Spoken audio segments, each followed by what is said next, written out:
की क्लास में हम लोगों ने डिस्कस किया था टैक्स बेस के बारे में, डेफर्ड टैक्स की थोड़ा सा हमने इंट्रोडक्शन लिया था, लेकिन हमने क्वेश्चन उसका कोई नहीं किया था।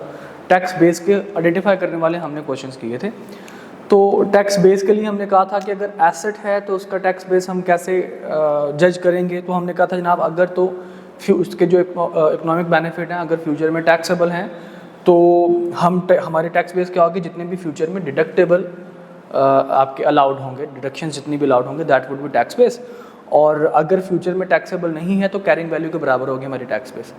इसी तरह से हमने लायबिलिटी के दो हिस्से किए थे। हमने कहा था एक अनअर्न्ड इनकम है और एक आपके पास अदर तमाम किस्म की लायबिलिटीज़ हैं।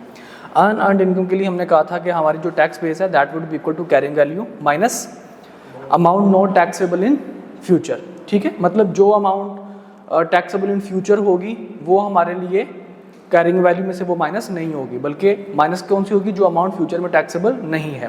मिसाल के तौर पर आपने इंटरेस्ट रिसीव कर लिया पहले, ठीक है, और हमने कहा जनाब इंटरेस्ट जो है वो आपका टैक्सेबल होगा जब ये बाद में इन फ्यूचर रिसीव होगा। तो जब इन फ्यूचर रिसीव होगा तो इसका मतलब क्या हुआ, फ्यूचर वो टैक्सेबल होगा, तो वो यहाँ से माइनस कुछ भी नहीं होगा। लेकिन अगर यही बात वो कर दे कि जनाब आपका इंटरेस्ट जो है वो कैश बेस पे रिसीव टैक्सेबल है कि जिस साल मिला उस साल आप इसको टैक्स कर लेंगे, बेशक ये एक्रू बाद में हो, तो फ्यूचर में जाके हमारे पास किसी किस्म की कोई डिडक्शन या कोई कोई अमाउंट टैक्सेबल नहीं होने वाली, तो लिहाजा हम उसमें से अमाउंट कर देंगे माइनस जितना भी हमारा इंटरेस्ट होगा।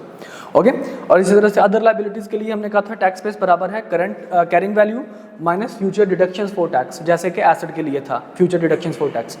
ओके, अच्छा, अब इस चीज़ को देखते हुए कल हमने इसकी एग्जाम्पल्स देखी थी, अब हम थोड़ा सा डिस्कस करते हैं हमारा जो डेफर्ड टैक्स है।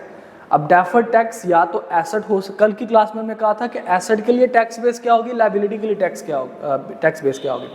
अब डेफर्ड टैक्स हमने कहा था कि डेफर्ड टैक्स क्या चीज़ है। डेफर्ड टैक्स जनाब होता है कि फ्यूचर में जाके आपको अगर कोई टैक्स उसमें जो एडजस्टमेंट करनी पड़े इन फ्यूचर, और वो फ्यूचर क्यों होता था, क्योंकि टेम्प्रेरी डिफरेंस होता था। ठीक है, टेम्प्रेरी डिफरेंस क्या चीज़ था कि जनाब tax base is not equal to carrying value. Okay, तो टेम्परेरी डिफरेंस था। अच्छा, अब tax base, if tax base is not equal to carrying value, तो इसका मतलब क्या होगा, टैक्स बेस कैरिंग वैल्यू से या तो ज्यादा होगी या फिर कम होगी। Got it. और हमने कहा था जनाब डेफर्ड टैक्स का मतलब है फ्यूचर टैक्स, तो फ्यूचर में जाके या तो हमें हमारा टैक्स माइनस हो जाएगा, कम हो जाएगा, या फिर हमारा टैक्स क्या हो जाएगा, ज्यादा हो जाएगा। ओके, तो अब इसका मतलब क्या हुआ कि हमारे पास दो सिचुएशन निकल सकती हैं, या तो हमारा फ्यूचर में जाके हमें क्या करना पड़ेगा, फ्यूचर में जाके हमें अपना टैक्स कम देना पड़ेगा। ठीक है, उसको हम लोग कहते हैं डिडक्टेबल, उसको हम लोग कहते हैं deductible deferred tax.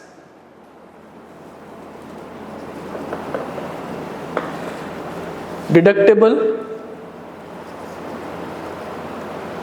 Deferred tax, या इसका दूसरा नाम होता है डेफर्ड टैक्स एसेट।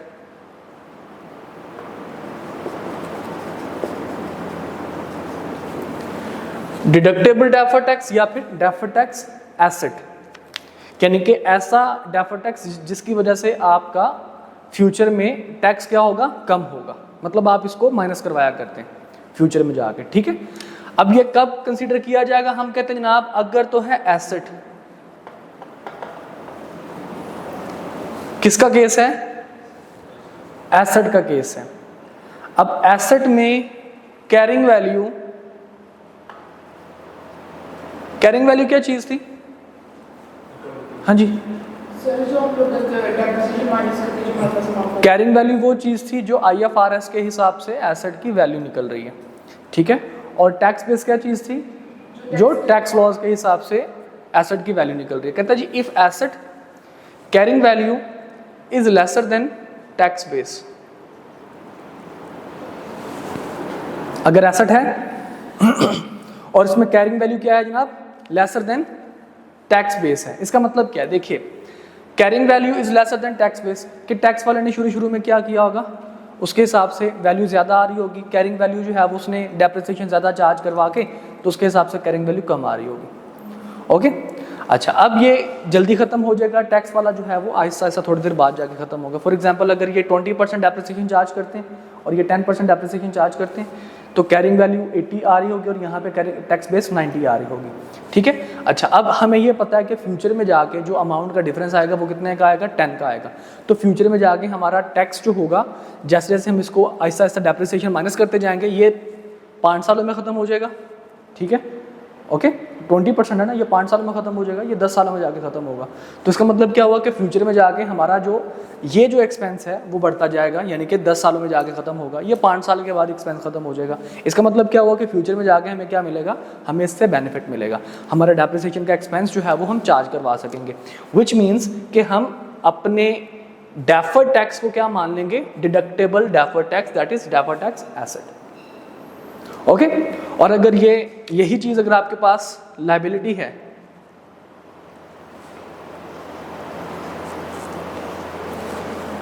लायबिलिटी की carrying value is greater than tax base, same rule इसके ऊपर भी है कि कैरिंग वैल्यू ज़्यादा है, टैक्स बेस कम है, मतलब टैक्स वाले जल्दी हार मान लेंगे, जो आपके पास IFRS के हिसाब से है वो देर तक चलता रहेगा। मतलब आपके पास होगा क्या, लायबिलिटी आपको कम पे करनी पड़ेगी, ठीक है, इनकम आपको जो है वो कम जनरेट होगी, तो आपकी टैक्सेबल जो डिडक्शन है, जो डिडक्टेबल डेफर्ड टैक्स है वो आपके पास अचीव हो जाएगा, ओके। देखिए, लायबिलिटी कम होने का क्या मतलब है, इन फ्यूचर हम टैक्स वाले कहते हैं आपकी लायबिलिटी ज़्यादा है, ठीक है, कैरिंग वैल्यू क्या कहती है, आपकी लायबिलिटी कम है, सॉरी, कैरिंग वैल्यू कहती है आपकी लायबिलिटी ज्यादा है, टैक्स वाले कहते हैं आपकी लायबिलिटी कम है, क्योंकि carrying value is more than tax base. Carrying value is more than tax base, मतलब कैरिंग वैल्यू वाले क्या कह रहे हैं कि आपकी जो लायबिलिटी फ्यूचर में जो आपने पे करनी है वो ज्यादा है, टैक्स वाले कहते हैं कि नहीं वो कम है, ठीक है। जब टैक्स वाले कहते हैं नहीं वो आपकी लायबिलिटी कम है, ये कहते हैं जनाब आपकी लायबिलिटी ज्यादा है, तो इस केस में क्या होना चाहिए, इस केस में सिंपल सा ये होगा कि जनाब टैक्स वालों की नज़र में आपकी लायबिलिटी कम है, ठीक है, आपके अर्नड इनकम या आपकी दूसरी जो आपके अदर लायबिलिटीज़ हैं वो आपकी क्या है, कम है, जिसका मतलब क्या हुआ कि आपको फ्यूचर में जो डिडक्शंस मिलेगी, जो आपको फ्यूचर में जो हमने कहा था नॉट टैक्सेबल अनअर्नड इनकम के लिए, ठीक है, या फ्यूचर डिडक्शंस जो हमने बात की थी, उनके ऊपर इनका इम्पैक्ट आएगा। और इम्पैक्ट इस तरह से होगा कि टैक्स वालों की नज़र में आपके पास वो डिडक्टेबल डेफर्ड टैक्स बन रहा होगा अगर carrying value is more than tax base in case of liability, कि इनके हिसाब से लायबिलिटी ज़्यादा है, इनके हिसाब से लायबिलिटी कम है, ठीक है, तो आपको कम जो है वो अपना लायबिलिटी वगैरह अपनी पे करनी है, तो रिमेनिंग जो अमाउंट होगी इनके हिसाब से कम होगी, इनके हिसाब से ज़्यादा होगी, ठीक है, तो डिडक्शंस जो आपको मिलेंगी वो आपको जल्दी मिल जाएंगी या ज़्यादा मिल जाएंगी, ओके। अच्छा, इसके उलट होगा क्या, अब एग्जाम्पल करेंगे, सारी की सारी चीजें इंशाल्लाह क्लियर हो जाएंगी। इसके उलट होगा क्या, टैक्सेबल डेफर्ड टैक्स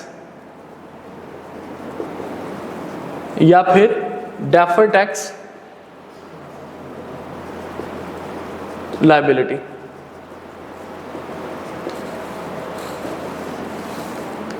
कहते जी अगर तो एसेट है तो carrying value is greater than tax base, same rule पे कैरिंग वैल्यू क्या है, ज्यादा है, टैक्स बेस क्या है, कम है। इस दफा यहां से उलट हो गया, हमें इन फ्यूचर क्या करना पड़ेगा, हमें इन फ्यूचर ज़्यादा इनकम मिलेगी तो इन फ्यूचर हमें यानी कि डिडक्शंस कम मिलेंगी, तो इन फ्यूचर हम क्या करेंगे, हम इन फ्यूचर के ऊपर टैक्स ज़्यादा पे कर रहे होंगे, okay. Same case for liability,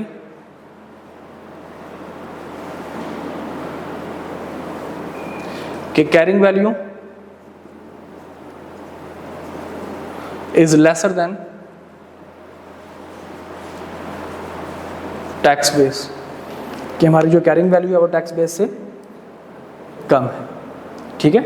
अच्छा, अब इनकी एक एक एग्जांपल करते हैं ताकि हमें क्लैरिटी रहे कि कब ये एसेट बनेगा और कब ये लायबिलिटी बनेगी। एसेट याद रखिएगा फ्यूचर में माइनस होता है और लायबिलिटी जो है वो फ्यूचर में ऐड अप होती है टैक्स के अंदर, ठीक है। देखिएगा जी, दिस इज पेज नंबर 358 और एग्जाम्पल नंबर 6, ये 4 पॉइंट्स हैं, इन चारों पॉइंट्स को इंशाल्लाह डिस्कस कर डिस्कस करते हैं तो यू वुड नो कि किस तरीके से हमने इनको चार्ज करना है, और इसके बाद इंशाल्लाह हम एक आई कैप का पास पेपर कर रहे होंगे सॉल्व। ठीक है जी, पास पेपर काफ़ी लेंथी है लेकिन टाइम थोड़ा सा ले लेंगे हम एक्स्ट्रा। देखिए जी, calculate the temporary differences for each of the following situation independently and also identify whether such temporary difference is taxable और डिडक्टेबल।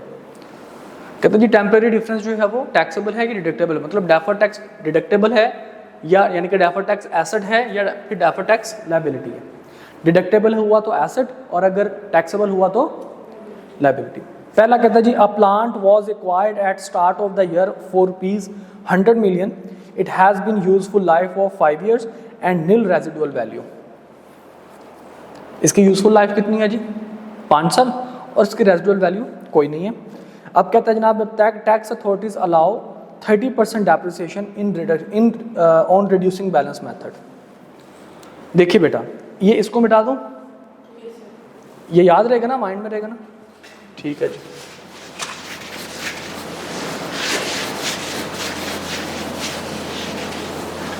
ये वाइट बोर्ड इसलिए छोटा है कि यहाँ पे हमें थोड़ी सी चीज़ लिख के दोबारा फिर से मिटानी पड़ जाएगी। अच्छा जी, तो सबसे पहले हम लोग बात कर रहे हैं प्लांट की। प्लांट की कैरिंग वैल्यू हम सबसे पहले निकालते हैं। तो हम क्या कहते थे जी, कॉस्ट कितनी है 100 मिलियन, इसमें से हम लोग लेस करेंगे डेप्रिसिएशन, कौन सी अकाउंटिंग वाली, ठीक है, तो वो 5 ईयर है। तो हम क्या करेंगे जनाब 100 डिवाइड बाई 5, आंसर कितना आएगा 20 को माइनस करेंगे तो आंसर 80। ये आपके पास आ गया कैरिंग वैल्यू अकाउंटेंट्स के हिसाब से। इसी के साथ हम इसकी निकालेंगे टैक्स बेस। कॉस्ट कितनी है जनाब 100, इसमें से हम लोग लेस कर देंगे टैक्स डेप्रिसिएशन, और वो कैसे कैलकुलेट करेंगे 100 का 30%, दैट इज 30, तो रिमेनिंग 70। अब यहाँ पे देखिए अकाउंटेंट्स के हिसाब से कैरिंग वैल्यू 80 है, टैक्स के हिसाब से टैक्स बेस 70 है, तो टेम्परेरी डिफरेंस आ गया। अच्छा, कैरिंग वैल्यू कितने का टेम्परेरी डिफरेंस आया, कैरिंग वैल्यू क्या है is more than tax base. तो कैरिंग वैल्यू और एसेट है, ये प्लांट एसेट है ना, तो एसेट के केस में अगर carrying value is more than tax base तो फिर वो क्या बना करती थी, वो बना करती थी डेफर टैक्स लायबिलिटी जी, टैक्सेबल हो, डेफर टैक्स लायबिलिटी बना करती, गॉट इट। अच्छा जी, इसके बाद जनाब आपके पास आएगा सेकंड नंबर पे, an inventory costing ₹10 million was written down to its net realisable value NRV ₹8 million। Tax authorities do not allow write down adjustment, के टैक्स अथॉरिटीज जो हैं वो जनाब आपके ये जो राइट डाउन एडजस्टमेंट है उसको नहीं मानते, ठीक है। यानी कि इसकी जो कैरिंग अमाउंट है वो कितनी आ रही होगी इन्वेंट्री के लिए। सेकंड पॉइंट है जनाब हमारे पास इन्वेंट्री का। इन्वेंट्री भी आपको पता है आपका एसेट है, ठीक है जी। तो कैरिंग वैल्यू कितनी आ रही है, कैरिंग वैल्यू है 8 मिलियन, और उसने कहा जनाब हम उसकी जो वैल्यू में जो कमी है NRV या कॉस्ट बेच एवरेज लोअर को हम नहीं मानते, उसकी जितनी वैल्यू है उतनी, तो टैक्स बेस उसकी कितनी आ रही होगी 10 ही आ रही होगी। तो टेम्परेरी डिफरेंस कितने का आ गया 2 का। अच्छा, अब यहाँ पे देखो carrying value is lesser then, carrying value is lesser than tax base, तो ये क्या बन जाएगा, ये आपके पास डेफर टैक्स एसेट बन जाएगा कि फ्यूचर में जाके ये डिडक्शन होगी, गॉट इट। अच्छा जी, तीसरा पॉइंट देखिए जनाब हमारे पास अ प्रोविजन फॉर लिटिगेशन। अच्छा, जितनी भी प्रोविजंस हैं टैक्स वाले उन प्रोविजंस को नहीं मानते। मैं आपको भी थोड़ी सी 2-3 बातें बता देता हूँ। मिसाल के तौर पर जो आपके पास अनअर्न्ड कमीशन है जब वो मिलती है हम उसको उस टाइम मानते हैं, ठीक है। तो प्रोविजंस जितनी भी हैं उनको किसी किस्म का जो है वो टैक्स वाले नहीं मानते, ठीक है। इसके अलावा आपके पास जो इंटरेस्ट वगैरह है, इंटरेस्ट रिसीवेबल जो होता है, इंटरेस्ट रिसीवेबल में आपकी कोई किसी किस्म की आपकी कॉस्ट नहीं लग रही होती, तो फ्यूचर डिडक्शंस आपको कोई भी अलाउ नहीं होंगी, ठीक है। तो उसकी भी टैक्स बेस नहीं निकलेगी, ओके। इसी तरह से प्रोविजंस की अगर मैं बात करता हूँ तो प्रोविजंस की भी टैक्स बेस नहीं निकलेगी। अगर मैं लीज लायबिलिटी की बात करता हूँ तो लीज एसेट को एसेट वाले नहीं मानते, तो लीज लायबिलिटी जो है उसकी भी टैक्स बेस नहीं निकलेगी, ओके। समझ आ रही है बात की। तो ये सारी की सारी चीज़ें अपने माइंड में 3-4 पॉइंट्स हैं, अपने माइंड में रख लें। बाकी पॉइंट्स जो हैं वो जैसे जैसे हम देख लेंगे, हम इसको लॉजिकली भी देखेंगे, जो हमें स्टैंडर्ड ने बताया, स्टैंडर्ड ने जिस तरह से समझाया उस तरह से भी देखेंगे। अच्छा जी, वापस आते हैं जनाब। कहते हैं जी, provision for litigation has been recognised at 4 million, tax authorities will allow the expense only when paid. कहता है जी प्रोविजन को हम नहीं मानते, जिस टाइम पे आपने एक्चुअली पे किए हैं उस टाइम पे हम लोग इसको क्या करेंगे, मानेंगे। तो इसका मतलब प्रोविजन को ये लोग नहीं मानते। अच्छा, प्रोविजन है लिटिगेशन की। लिटिगेशन जनाब आप क्या करोगे, ये पे करोगे, आपको पैसे मिलने नहीं है, ठीक है, यानी कि व्हेन ओनली व्हेन पेड, ठीक है, तो आपको पैसे यहाँ पे मिलने नहीं है। तो यहाँ पे हमारे पास जनाब क्या आएगा, यहाँ पे कैरिंग वैल्यू लिटिगेशन की कितनी आ रही होगी, थर्ड पॉइंट के अंदर कितनी है जनाब, 4 मिलियन है, और ये लायबिलिटी वाला केस है, ठीक है। मैं यहाँ पे प्रोविजन लिख देता हूँ,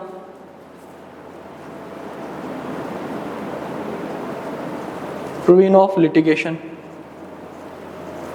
कि आपके खिलाफ केस हुआ था, ठीक है, हो सकता है आपको पैसे देने पड़ जाएं। तो कैरिंग वैल्यू कितनी है जनाब, 4, और टैक्स बेस कितनी है, हम कहते हैं जी प्रोविजन को, वो कहता है जी जब एक्चुअली पेमेंट होगी तब प्रोविजन वगैरह को हम लोग नहीं मानते। तो टैक्स बेस कितनी है, 0, ओके। तो टेम्परेरी डिफरेंस आपके पास कितना आएगा, 4 का। अब यहाँ पे कैरिंग वैल्यू क्या है, carrying value is more than tax base, क्योंकि ये लायबिलिटी है।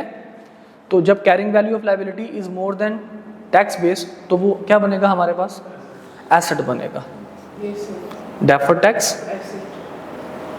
एसेट बनेगा। Got it. वो जो 4 पॉइंट्स है वो अपने माइंड में आप लोगों ने बिठा लेना।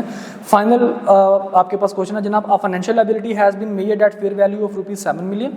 फाइनेंशियल लायबिलिटी कितनी आपने मेजर की है, 7 million. However tax base of this liability is 8 million. यहाँ पे उसने सिंपल उसने रोलाई खत्म कर दिया चौथे पॉइंट में। इसने कहा जनाब लायबिलिटी है, कैरिंग वैल्यू है उसकी 7 मिलियन और टैक्स बेस उसकी कितनी है, 8 मिलियन, ठीक है जी। तो टेम्परेरी डिफरेंस कितने का आएगा, 1 का। अब यहाँ पे carrying value is lesser than tax base, तो ये क्या बनेगा, डेफर्ड टैक्स लायबिलिटी, क्योंकि लायबिलिटी है, लायबिलिटी में carrying value is lesser than tax base, तो वो क्या बनती है, लायबिलिटी बनती है। That's it. तो बेटा ये 4 पॉइंट क्लियर है, लायबिलिटी और एसेट हमने कब कंसीडर करना है। ओके जी, अब हम आते हैं हमारे बिग क्वेश्चन की तरफ, दैट इज स्प्रिंग 18 का क्वेश्चन। 16 नंबर का क्वेश्चन था जनाब। इसमें 2-3 पॉइंट्स जो हैं वो बड़े हैं, बाकी सारे के सारे पॉइंट सिंपल से, सादे से, छोटे से पॉइंट्स हैं, ठीक है। इसमें 1-2 पॉइंट्स हैं, फॉर एग्जांपल जैसे एसेट बेच दिया आपने, ठीक है, उसमें डिस्पोजल भी आ गया है, और उसके अलावा यहाँ पे आपके पास लीज एसेट भी आपके पास आ गया। तो लीज एसेट का स्केड्यूल आपको छोटा सा बनाना पड़ेगा, जिसमें फाइनेंशियल लायबिलिटी भी आपके पास आ जाएगी, राइट ऑफ यूज़ भी आपके पास आ जाएगा, ठीक है, ये आपको थोड़ा सा करना पड़ेगा। पेज नंबर 360 रोज लिमिटेड जनाब आपके पास, और ये स्प्रिंग 2018 का पास पेपर है, और ये 16 नंबर का क्वेश्चन था। 16 नंबर का मतलब जानते हैं ना आप लोग, मतलब पास या फेल होने का डिसीजन मेकिंग ये क्वेश्चन है। तो जनाब देखिए किस तरह का सवाल आएगा, देख लेते हैं। कहता है जी Rose Limited is finalising its financial statement for the year ended 31 December 2017।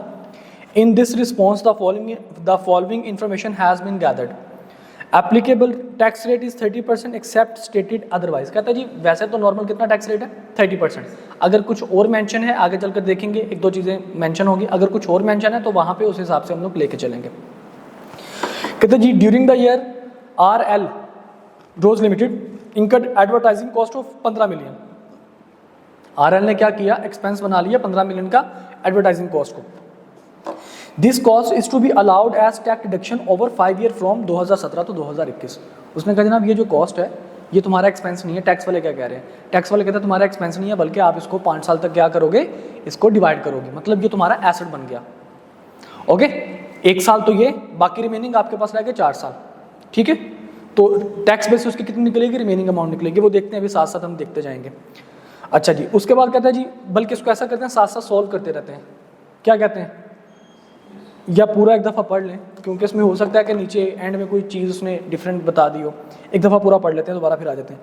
कहता है जी trade and other payables amounted to ₹40 million as on 31 December 2017। Trade और पेबल मतलब ये जो आपकी लायबिलिटीज़ वगैरह उनकी बात कर रहे हैं।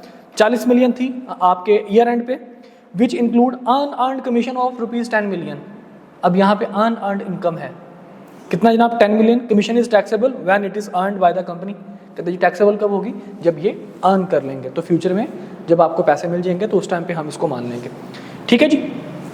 अर्नड इनकम याद है ना, अर्नड इनकम का क्या रूल था कि carrying value minus amount not taxable in future. ठीक है, तो ये फ्यूचर में मिलेंगे, तो जब फ्यूचर में मिलेंगे तो टैक्सेबल होंगे। तो इसका मतलब क्या हुआ, कैरिंग वैल्यू में से हमने क्या माइनस करवाना है, सारी के सारी अमाउंट टैक्सेबल है, तो कैरिंग वैल्यू में से हम लोग 0 माइनस करवाएंगे। ठीक है, तो हमारी टैक्स बेस भी 10 आ रही होगी और कैरिंग वैल्यू भी हमारी 10 आ रही होगी। अच्छा जी, कहता जी 10 का जो है वो अर्नड इनकम है। Commission is taxable when it is earned by the company. Tax base for the remaining trade and other payable is ₹25 million. और बाकी उसने कहा जनाब जो रिमेनिंग आपकी लाइबिलिटीज रह जाएंगी उनकी टैक्स बेस 25 मिलियन है। रिमेनिंग कितनी रह जाएंगी, 40 में से 10 माइनस कर दो, बाकी रह जाएंगे 30। ठीक है, वो कहता जी वो जो 30 कैरिंग वैल्यू है ना उनका टैक्स बेस 25 है। अच्छा जी, इसके बाद आगे देखिए जनाब, कहता है जी अदर रिसीवेबल्स अमाउंटेड रुपीज, यहाँ पे रिसीवेबल आ गए यानी कि एसेट की बात कर रहे हैं। Amounted ₹17 million as on 31 December 2017 which include dividend receivable of ₹8 million. अब डिविडेंड रिसीवेबल आपके पास कितना है जनाब, 8 मिलियन का। ठीक है, अब यहाँ पे आगे आपको क्या करें, dividend income was taxable on receipt basis at 20% 2017। However with effective from 1 January 2018 dividend received is exempt from tax. The tax base of remaining other receivable are is 6 million. कहते हैं जी डिविडेंड इनकम जो है वो अगर 2017 में आपको dividend मिल जाए तो वो 20% पे टैक्सेबल है। ठीक है, लेकिन अगर आपको ये 2017 में नहीं मिलता, रिसीवेबल है क्योंकि हमने 31 दिसंबर को रिसीवेबल लिखा हुआ है, मतलब 2017 में हमें नहीं मिलेगा, तो कहते हैं जी फिर 1 जनवरी से क्या हो जाएगा, ये एग्जम्प्ट हो जाएगा। जब ये एग्जम्प्ट हो जाएगा तो एसेट के लिए हमने क्या रूल बनाया था, एसेट अगर फ्यूचर टैक्सेबल नहीं है तो carrying value equals to tax base, ऐसे ही था ना। तो फ्यूचर में ये एग्जम्प्ट हो जाएगा, टैक्सेबल नहीं होगा, तो टैक्स बेस किसके बराबर आएगी, कैरिंग वैल्यू के। तो हमारे पास जो डिविडेंड है इसकी कैरिंग वैल्यू कितनी है, 8 मिलियन, तो इसकी टैक्स बेस भी कितनी निकलेगी, 8 मिलियन निकलेगी। बाकी उसने कहा जनाब 17 में से 8 निकाल दो, रिमेनिंग रह जाएगा 9 रह जाएगा ना। कहता जी 9 की जो टैक्स बेस है वो 6 मिलियन है। हाँ जी, कहानी समझ आ रही है कुछ, हाँ जी लीजिए, समझ आ रही है कि कोई समझ नहीं आ रही हो, सॉल्व करेंगे सारा कुछ इंशाल्लाह समझ आ जाएगा। अच्छा जी, इसके बाद फिर कहते हैं जी on 1 April 2017 RL invested ₹40 million in a fixed deposit account for the 1 year at 10% per annum. Interest will be received on maturity. Interest was taxable on receipt basis at 10% in 2017. However, with effective from 1 January 2018, interest received is taxable at 15%. ठीक है जी। अब यहाँ पे कहते हैं जनाब आपने RL ने क्या किया, एक 40 मिलियन का जनाब उसने फिक्स्ड डिपॉजिट किया और इस 40 मिलियन के फिक्स्ड डिपॉजिट के अंदर उसने कहा जनाब 10% जो है वो जो इंटरेस्ट आपने इस साल जो आपको मिलेगा वो 10% मिलेगा, लेकिन अगले साल से वो इंटरेस्ट जो है वो 15% हो जाएगा। ठीक है, और इंटरेस्ट रिसीवेबल में हमने कहा था जो हमारे पास एसेट होते हैं तो उनमें जो फ्यूचर डिडक्शन होंगी, ठीक है, अगर फ्यूचर टैक्सेबल है हमने कहा जनाब जैसे इंटरेस्ट मिलेगा वो टैक्सेबल हो जाएगा। तो फ्यूचर में जब हमें टैक्स मिलेगा तो उसकी जो डिडक्शन होंगी, हमारा इंटरेस्ट जनरेट करने में कितनी कॉस्ट लगी है, कोई कॉस्ट लगी है हमारी, कोई कॉस्ट नहीं लगी। ठीक है, तो हम क्या लिखेंगे, हम यहाँ पे हमारी जो टैक्स बेस होगी वो क्या होगी, नील होगी, कि हमारी कोई कॉस्ट नहीं लगी। एसेट के लिए क्या रूल था, टैक्स बेस किसके बराबर है, अगर वो फ्यूचर में टैक्सेबल है, इकोनॉमिक बेनिफिट फ्यूचर में टैक्सेबल है तो tax base equal to amount deductible from tax. ठीक है जी, तो फ्यूचर में हमारी कोई कॉस्ट नहीं लग रही इंटरेस्ट को जनरेट करने में, तो जब हमारी कॉस्ट ही कोई नहीं लग रही तो क्या हमारा एसेट के हिसाब से हमारा कोई टैक्स बेस निकलेगी, हमने कहा जी कोई टैक्स बेस नहीं निकलेगी। मैंने आपको 3 चीज़ें बताई, प्रोविजन, इंटरेस्ट और ये लीज्ड एसेट। ठीक है, इनकी टैक्स बेस कोई नहीं होती। इसके बाद कहता है जनाब on 1 January 2016 a machine was acquired on lease for period of 4 year at annual lease rental of 28 million payable in advance. Interest rate implicit in the lease is 10%. Under the tax laws all lease related payments are allowed in tax year in the year of payment. कहता है ये जिस साल payment करते हो lease rental की उस साल आप इसको मान लेते हो, मतलब लीज्ड एसेट कोई नहीं आपका मानता, तो इसकी टैक्स बेस भी कोई नहीं निकलेगी। तो हम कैरिंग वैल्यू उसकी देख लेंगे कि आपका जो राइट ऑफ यूज़ है उसकी कैरिंग वैल्यू कितनी है, फिर हम लीज लायबिलिटी की कैरिंग वैल्यू देख लेंगे। ठीक है, समझ आ गई बात की। इसके बाद वो जो लीज रेंटल है वो तो आपका एक्सपेंस है। इसके बाद फिर वो कहता है जनाब आपके पास detail of fixed asset are as follows. On 1 January 2017, RL acquired a plant at a cost of 250 million. It has been depreciated on straight line basis over a useful life of 6 years. RL is also obliged to incur decommissioning cost of rupees 50 million at the end of useful life of plant. Applicable discount rate is 8%. कहते हैं जी 250 million का उसने asset purchase किया और उसके ऊपर decommissioning cost अलग से उसने बता दी कि 50 मिलियन की है, जिसका डिस्काउंट रेट जो है वो आपके पास 8% है। और आपको पता है कि decommissioning cost at the end of life of asset हम लोग पे किया करते हैं, ठीक है। तो 6 साल हम उसको क्या करेंगे, उसकी डिस्काउंटिंग करेंगे 6 साल, तो हम उसको कॉस्ट में शामिल कर देंगे। ओके कहते हैं जी ऑन यकम जुलाई 2017 RL sold one of its 4 buildings for rupees 60 million. उसने 4 उसकी बिल्डिंग थी, उसमें से एक बिल्डिंग उसने क्या कर दी, 60 मिलियन के लिए उसने बेच दी। These buildings were acquired on यकम January 2013 at a cost of 100 million each having useful life of 30 year. उसमें से एक जो है वो हर एक जो है वो 100 मिलियन की थी और उसकी लाइफ कितनी थी, 30 साल, और उसमें से एक उसने बेच दी। अच्छा, अब इनके बारे में टैक्स वाले क्या कहते हैं जी, द डिसमेंटलिंग कॉस्ट यानी कि decommissioning cost will be allowed for tax purpose when paid.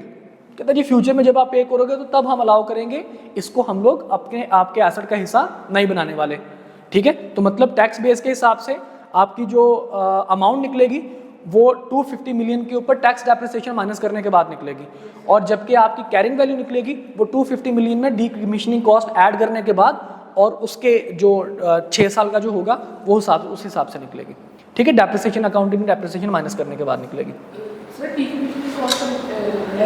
नहीं बेटा, decommissioning cost is part of your asset, हम उसको एसेट की कॉस्ट का हिस्सा बनाया करते हैं एज पर IFRS, ठीक है। अच्छा जी, अब इसके बाद कहते हैं जी tax depreciation rate for all on fixed asset is 10%। उसने कहा जनाब टैक्स डेप्रिशिएबल रेट कितना है, 10% है on reducing balance method, okay जी।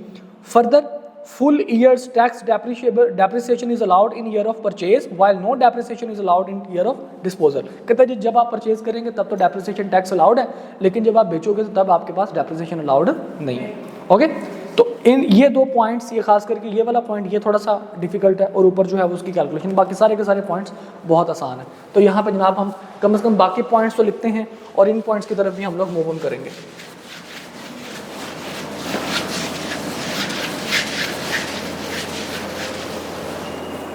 मैं उस तरफ नहीं जा रहा, वो प्रॉपर जो बनाते हैं, ठीक है। मैं डायरेक्टली यहाँ पे डिस्क्रिप्शन,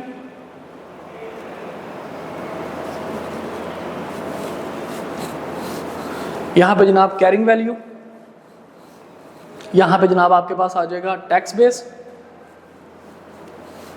ठीक है जी। यहाँ पे आ जाएगा टेम्परेरी डिफरेंस,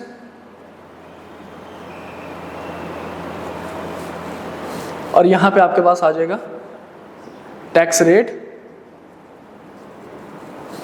और डेफर टैक्स एसेट हुआ तो माइनस और लायबिलिटी हुआ तो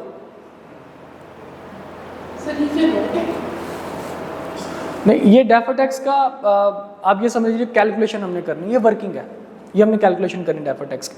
प्रेजेंटेशन आप लोगों को सिखाऊंगा और उसके जो डिस्क्लोजर्स हैं वो भी आप लोगों को बताऊंगा। इसके बाद हमारे पास सिर्फ प्रेजेंटेशन और डिस्क्लोजर रहेगा। सोशल में मेरे सामने टेस्ट आएंगे, मतलब ये समझ लो कि 2-3 दिन के अंदर इंशाल्लाह डेफर टैक्स खत्म हो जाएगा आपका, ओके। अच्छा जी, डिस्क्रिप्शन की तरफ हम लोग आते हैं। सबसे पहले पॉइंट उसने कहा जी 30% टैक्स रेट है, हमने कहा दैट्स फाइन। टैक्स रेट कितना है, 30% अनलेस अदरवाइज एग्रीड। अच्छा जी, अब इसके बाद उसने कहा जनाब सबसे पहले सेकंड पॉइंट की तरफ आते हैं कि आपके पास है advertisement cost, advertisement cost. Accountant ने उसको सारे का सारा क्या बनाया हुआ है, एक्सपेंस, तो उसकी कैरिंग वैल्यू तो कोई नहीं आ रही होगी। लेकिन आपके टैक्स वाले ने क्या कहा कि इसको 5 साल पे डिवाइड करना है, तो स्टार्टिंग में आपने इनकर की है तो इसकी टैक्स बेस यानी कि रिमेनिंग कितनी रह चुकी होगी, आप लिखेंगे जनाब टोटल 15 थी, इसको 5 साल पे डिवाइड करना है, ठीक है। रिमेनिंग 1 साल तो ये गया, रिमेनिंग कितने रह गए, 4 साल, तो आंसर आपके पास कितना आएगा, 12 आपके पास आंसर आएगा, ठीक है। इसको मैं यहाँ पे लिख देता हूँ 12, ओके। तो टेम्परेरी डिफरेंस कितने का आया, 12 का आया, ठीक है। अब ये टेम्परेरी डिफरेंस देखो, अब एडवर्टाइजमेंट कॉस्ट है 5 साल पे आप इसको यूटिलाइज करोगे तो ये आपका क्या बन गया, asset. Carrying value is lesser than tax base, carrying value अगर लेसर देन होगी टैक्स बेस की तो ये क्या बन जाएगा, टेम्परेरी डिफरेंस कौन सा बनेगा, एसेट, यानी कि डिडक्टेबल बनेगा, ठीक है जी, एट द रेट ऑफ 30%। तो 12 का जरा 30% लें, 3.6 एसेट है तो माइनस करवाएंगे। क्लियर, समझ आई ना बात की। अच्छा सेकंड, उसके बाद आपके पास कौन सा पॉइंट कह रहा है जनाब, उसके बाद कह रहा है trade and other payables amounted ₹40 million as on 31 December 2017 which include unearned income, और बाकी जो है वो, अब आपको पता है कि अनअर्न्ड इनकम और अदर जो है वो हम उनके दो रूल्स हैं। तो सबसे पहले हम यहाँ पे लिखते हैं अनअर्न्ड इनकम।